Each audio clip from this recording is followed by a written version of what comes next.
ازيكم يا شباب، عاملين ايه؟ زي ما انتم متعودين معانا بنجيب لك كل جديد وحصر على محفظه باينانس. النهارده معانا حاجه جديده على تعلم واكسب.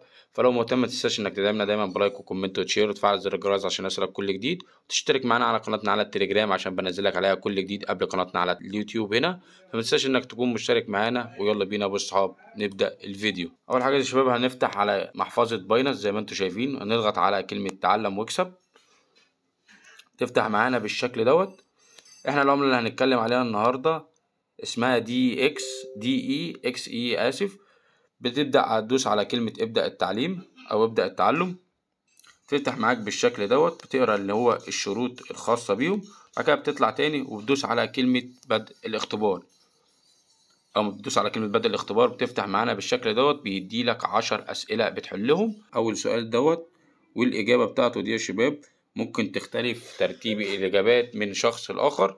هسيب لك برضو العشر أسئلة على قناتنا على التليجرام، تقدر إن أنت تستفيد وتحل بيهم.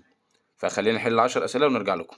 زي ما انتم شايفين بعد ما حلينا العشر أسئلة بندوس على كلمة عرض النتائج. بيقولك تم إكمال الاختبار. بيقولك شكرا لك على المشاركة، خلال 48 ساعة بيديلك العملات الخاصة بيك على المحفظة بتاعتك، تقدر إن أنت تتداول بيها.